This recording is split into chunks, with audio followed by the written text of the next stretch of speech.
Antes de asumir la presidencia el 1 de diciembre de 2006, Felipe Calderón pactó la apertura total del país a los intereses empresariales, nacionales y extranjeros. Su plan privatizador fue nombrado México 2030, proyecto de gran visión.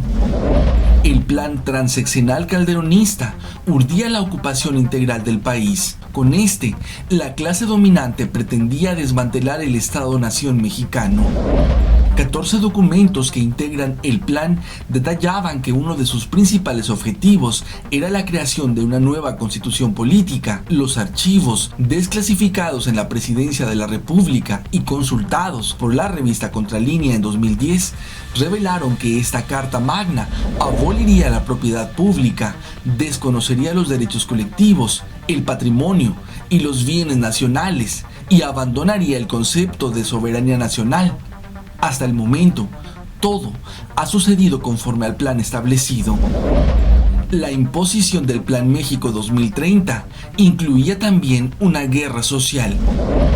La guerra social del PRIAN contra los mexicanos dio inicio con la llamada guerra contra el narcotráfico de Calderón, que en realidad fue diseñada para ser un proceso de militarización y criminalización de las luchas sociales, donde la mano de un Estado autoritario estaría dispuesto a usar la violencia selectiva, y como lo hizo en la Guerra Sucia, con las desapariciones forzadas, con impunidad en el terreno represivo. El pretexto era la lucha contra los cárteles de la droga.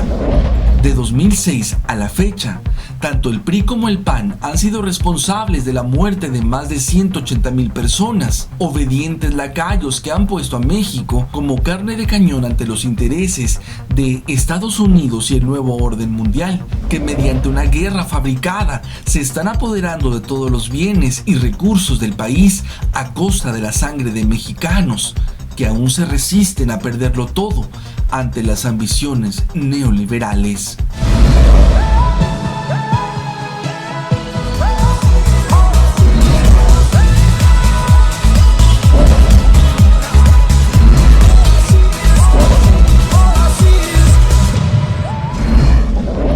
Para Estados Unidos, la guerra es una simple herramienta más, donde no importa que haya millones de muertos, hambre, guerras fratricidas y eternas, conflictos religiosos o atentados terroristas. Todo es válido para conservar e incrementar las grandes fortunas del planeta, pero principalmente las de su país.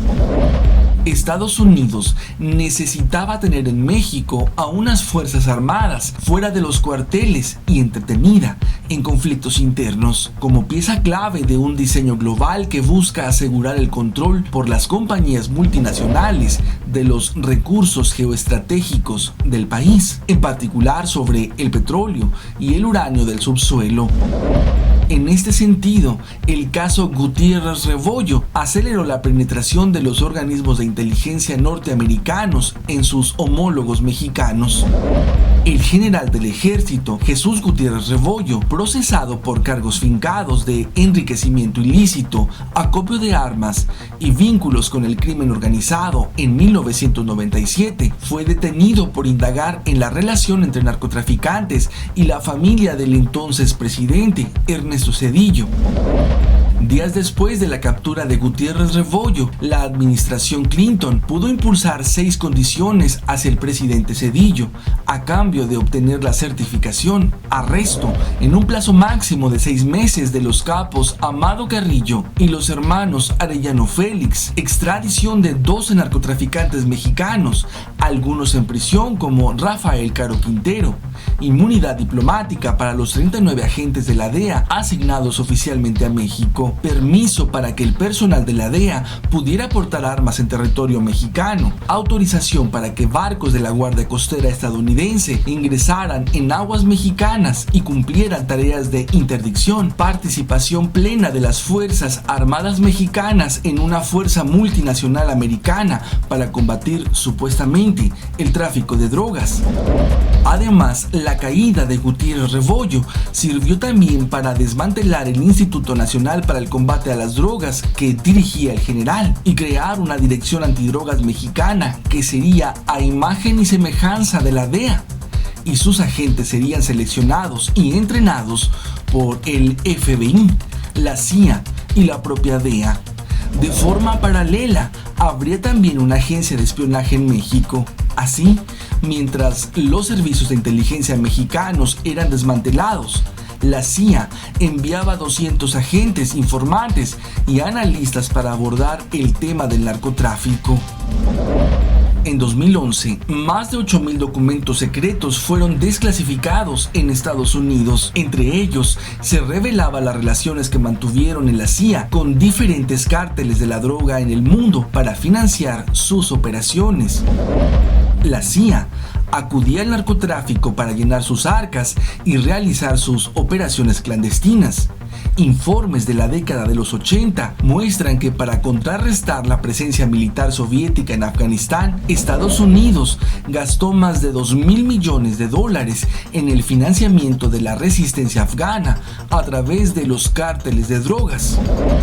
Y con paramilitares entrenados por la CIA y otras agencias estadounidenses, se infiltraron poderosos cárteles como los Zetas a México, y con operativos como el llamado Rápido y Furioso, ingresaron millones de armas legales e ilegales al país. Bajo el falso discurso de una guerra contra las drogas, se impuso un modelo de seguridad basado en la militarización de las fuerzas de seguridad del Estado. Dicho modelo de guerra es financiado por Estados Unidos, quien ha destinado a través de la Iniciativa Mérida más de $3,000 millones en equipo y entrenamiento de los cuerpos de seguridad. Desde entonces se ha desatado una espiral de violencia en la que más de 180,000 personas han perdido la vida y miles han sido desaparecidas. De manera tal que la guerra de Calderón, y que continúa con Peña Nieto, también ha resultado un negocio multimillonario derivado de las elevadas erogaciones del presupuesto público en compras externas al complejo industrial militar norteamericano. El plan para que México se convierta en un estado fallido y Estados Unidos inicie una progresiva invasión ha resultado todo un éxito, señaló el periodista James Concroft. La guerra contra el narco sirve para justificar a Estados Unidos enviar a su personal y participar en las operaciones de inteligencia, para así incrementar el control de la población de ambos países. Y los mexicanos, en el estupor del duopolio televisivo, no saben que la guerra es una excusa para militar a la nación, puntualizó.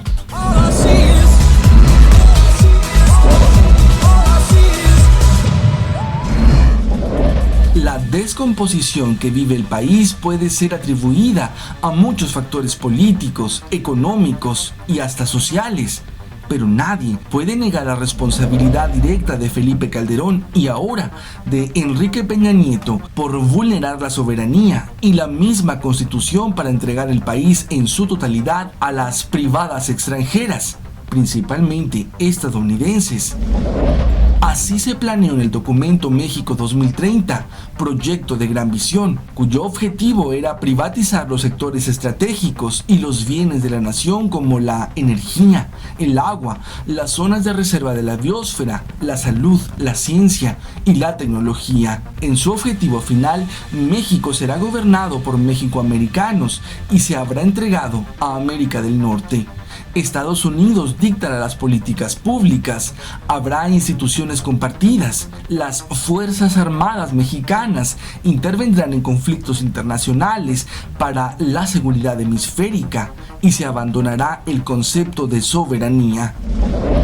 Los poderes económico y político que impulsan el proyecto México 2030 están dispuestos a todo, como lo estuvieron antes, tal como lo ha estado a lo largo de todas estas décadas el poder dominante en México, señaló el politólogo y antropólogo Gilberto López y Rivas. Esta ocupación integral del país tiene como propósito vender el Estado-nación, pero las cosas no están saliendo tal como lo quisieran. Hay resistencias, profundas insatisfacciones, una indignación generalizada, añadió. Tenemos que resistir en todos sentidos, no nos queda de otra. La resistencia a todos estos proyectos es una forma de sobrevivir. O resistimos o somos barridos literalmente de este mundo, finalizó el también articulista.